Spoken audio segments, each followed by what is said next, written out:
જય માં મોગલ હર મહાદેવ કેમ છો બધા મજામાં જશો અને અત્યારે કે સવારના બધા બેસી આવ્યા અને અત્યારમાં શું કરીએ કઈ નક્કી નથી ને પ્રકાશભાઈ એના ફઈના ઘરે આવી ગયા છે આ છે ફઈની છોકરી નાની એવી મીનાક્ષી દીદી અહીંયા ઊભા છે જોઈ લે મને ફઈની દીકરી બહુ ડાઈ છે કેવું લાગ્યું મીનાક્ષી દીદી તમને અહીંયા તો બહુ સારું લાગ્યું પણ ઘરે જવું પડશે જવું પડે એમ જ છે જવું જ પડશે અને હનુમાન દાદાના જે દર્શન કરી લેશું આજે છે શનિવાર આજે હનુમાન દાદાના દર્શન કરવા અમે મોસ્ટ ઓફ અમારું ખાસ કારણ આવવાનું ઈ જ હતું કે અમારા હનુમાન દાદા દર્શન થઈ જાય અને આવતા જ હોઈએ પણ પ્રસંગોમાં તેમ એટલે કોઈ કાર્ય આવે ન આવે મતલબ પણ આજે તો ફાઇનલ એ પાકું છે હનુમાન દાદા દર્શન કર્યા છે ઘરે નથી જવાનું અને જો ફઈ ને પ્રકાશભાઈ ને બધા વાતું કરે સામે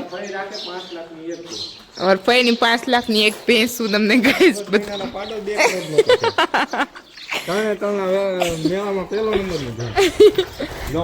ભેંસ જાઓ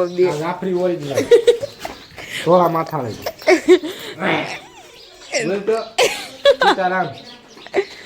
જય સિયારામ અને એકચ્યુઅલી માં સારું છે તને મારતી નહીં હો તમે ડોક્ટર હોય બીવે થોડા ભાઈ બીવે તો ખરા ને બાપા થોડી હકી થાય જાફરાવાદી એમ જાફરાવાદી ઓરિજિનલ કાળ કુંડા દો ફાઇનલી અમે અત્યારમાં હનુમાન દાદાના દર્શન કરવા માટે પહોંચી ગયા છીએ અને ઘણા સમયથી અહીંયા દર્શન કરવાનું મન હતું અને આજે ફાઇનલી દિવસ આવી ગયો છે અને સાથે આજે શનિવાર પણ છે એટલે બહુ મસ્ત મોકો મળી ગયો છે તો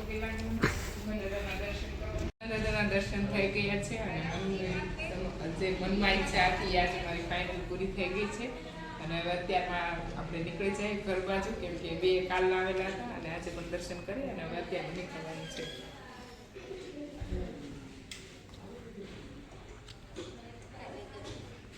કૃષ્ણ અત્યારમાં અમે દક્ષાબેનના ઘરે પહોંચી ગયા કેમ કે ભાવનાબેન પણ આવેલા છે દ્વારકાથી એ પણ ગાયો રાખે છે અને એને મળવાનો ખૂબ અલગ જ આનંદ હતો દક્ષાબેને આપણને 0 થી લઈને પ્રેરણા આપવાનું ચાલુ કર્યું છે કેમ કે જે વસ્તુ જે આપણે બ્લોગ તો બનાવી જ નાખીએ પણ એની જે આગળ એનું મહત્વ હું બનાવું ને તો મને પેલા ખબર ન પડતી પણ અત્યારમાં મારામાં એટલી સમજૂતી આવી ગઈ કે દક્ષાબેને મને એટલું શીખવાડ્યું કે હિરલ નહીં આમ નહીં આમ એટલે હું તો છે ને હું મારા ગુરુ જ માનું અને ઈ તો ગુરુ હતા જ કે પણ અમારે બીજા પણ ગુરુ આવી ગયા ભાવનાબેન મેન વસ્તુ એ ભાઈ કે આપણે ગુરુ નથી થાવું આપણે બધા ગુરુ ફ્રેન્ડ રહીએ એ ફ્રેન્ડ નો બની કઈ નહીં ગુરુ બેન બની જાય આપણો ગુરુ ઠાકો છે અને આપણે એના ગુરુ કારણ કે આપણે ગાય છે ને એ મોટા મોટી ગુરુ આપણી આપણે એના બધા શિષ્ય એટલે મતલબમાં ગુરુ બેન માનવાની એમ ગુરુ બેન હું તો પછી એમ જ કહું કે બધાય ઘરે ઘરે ગાયો રાખતા જાવ આપણે ઘણા લોકોને જેને છે એને તો વાત અલગ છે પણ જેને નથી ને એને બધાને કહેવા માંગુ છું કે બધાય ગાય રાખો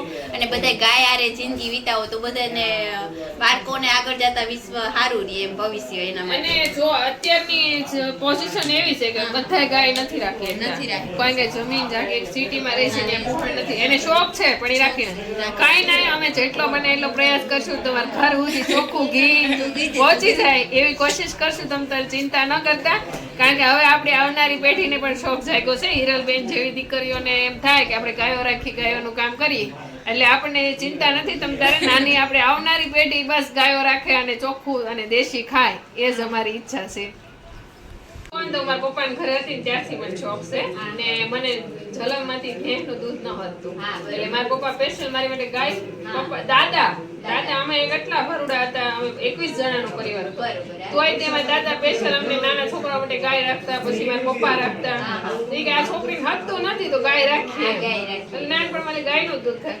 પછી મેં ગૌ વેદ વાંચેલો જે આપણે મનસુખભાઈ સુવાગિયાનો છે પછી વંશી ગૌશાળા છે જે અમદાવાદ એમનો પણ વાંચેલો ગોપાલભાઈ સુત્રેશાનો તો મને એવું થયું હતું ગમે ત્યારે જીવનમાં આના જેની પપ્પા તો હીરા ગમતા એને તો કઈ જરાય શોખ જ નતો પણ મને એવું થયું કે ગમે ત્યારે હું 10 ગાય રાખીશ. આ 10 ગાય રાખી. અને અત્યારે તમારે કેટલી ગાય છે? અત્યારે તો અમારે આમ જોવો ને તો ટોટલ 15 ગાય થાય. પણ હાલ આપણે હગાવાલાની કઈ પણ દીધેલા હતી એના લીધે તો 12 ગાય હાજર છે.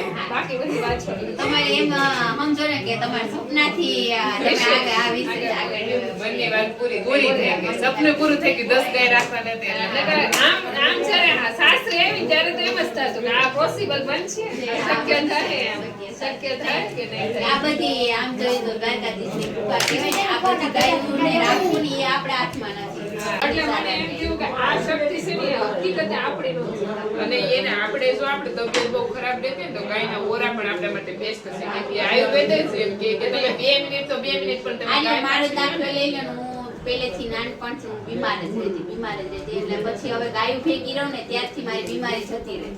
ને જે બીમાર પડ્યા છે અને ગાયો એને અસર કરી છે દૂધ ઘી એ જ સમજી છે, બાકી ન સમજે. મને બાર ઢીંગી હતી એટલા માટે ગાય માં પપ્પા રાખતા. એટલે હું ગાયના દૂધથી હાજી. હિરલ પણ એમ જ છે, તમે પણ એમ જ છો. હવે અહીંયા જે ગૌ પ્રેમી છે ને એ બધા છે ને નાનપણની બીમારીની દૂધ ના, આપણે બધા છે ને એક નાવમાં સવાર છીએ. એ તો જેને માથે પડી, જેને જે વીતા સમય એને ખબર છે કે આ વસ્તુ શું છે, કેમાંથી આપણે ઊભા થઈએ છીએ. હા ને આપણા મમ્મી પપ્પાને ખાસ ફેમિલીને વધારે કે આપણે કઈ પરિસ્થિતિ આપણા માટે. આપણે ચાલો તો દુનિયા અત્યારમાં આવી ગયા છીએ ગાયો પાસે દર્શન કરવા માટે. કેમ કે બહુ બધી વાતો કરી લીધી અને ભાવનાબેન, દક્ષાબેન, હું ને બધા આવી ગયા છીએ અને બસ હવે અને જો ભાવનાબેન તો એની ગાય હોય કે બીજાની ગાય હોય, એને તો ભાઈ ગાય કોને ખબર હોય, વર્તી જાતી હોય કે ઓળખતી હોય કે એને તો પગ નીચે બેસવા દે ને હાલવા પણ દે. કારણ કે ભાવનાબેન ને ખાસ આ બધી ખબર છે કે કઈ રીતના ગાયને પ્રેમ આપવો હોય. હા, અને હા, મેં જો સવારે આવી અને ગાયોના દર્શન કર્યા ને હવે વિદાય ટાણે મેં કીધું હાલો ગાયોના દર્શન કરતા જાય.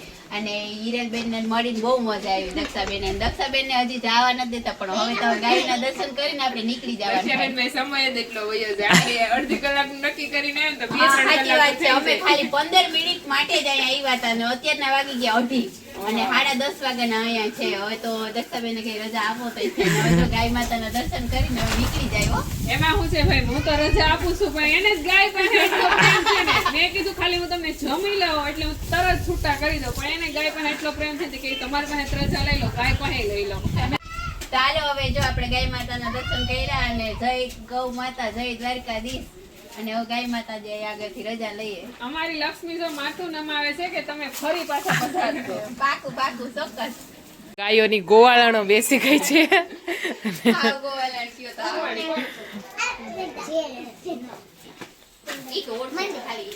ગાયોની તો બધી એવું નહીં થાય. નહીં ચોક્કસ નેક્સ્ટ ટાઈમ આવશું ત્યારે હવે તો આ બધું ગાયોનું છે એટલે બધેથી ન નીકળે ક્યારેક. હું તો રખડતી ભટકતી આત્મા અને જો કોઈ દ્વારકા આવો તો આપણો હર્ષદ માતાજી થી ખાલી 10 જ કિલોમીટર થાય છે. ખાલી 8-10 કિલોમીટર અંદર છે. કોઈ પણ આવો લાવો અને ભલે કદાચ તમારે અહીં કોઈ આવતા હોય તો 5-10 માણસો હોય તો ક્યારેય મૂંઝાવાનું નહીં. ચોક્કસ આપણે આવું વગડામાં જ છે, વાડીમાં જ રહીએ છીએ. અને વાડીમાં તો આપણે કેવું હોય હેઠું હું ઠાકર હું ભોગવું એવું હોય એટલે એડજસ્ટ થઈ જાય. આપણે સોફા સુધી ન મૂકીએ કે વાડી ખુલ્લી હોય એટલે વાંધો ન આવે. હા, એ કઈ પ્રોબ્લેમ ના હોય. 5-10 માણસ કદાચ કોઈ આવી જાય તો કઈ મૂંઝાવાનું નહીં એમ. ચાલો, બહુ મજા આવી અને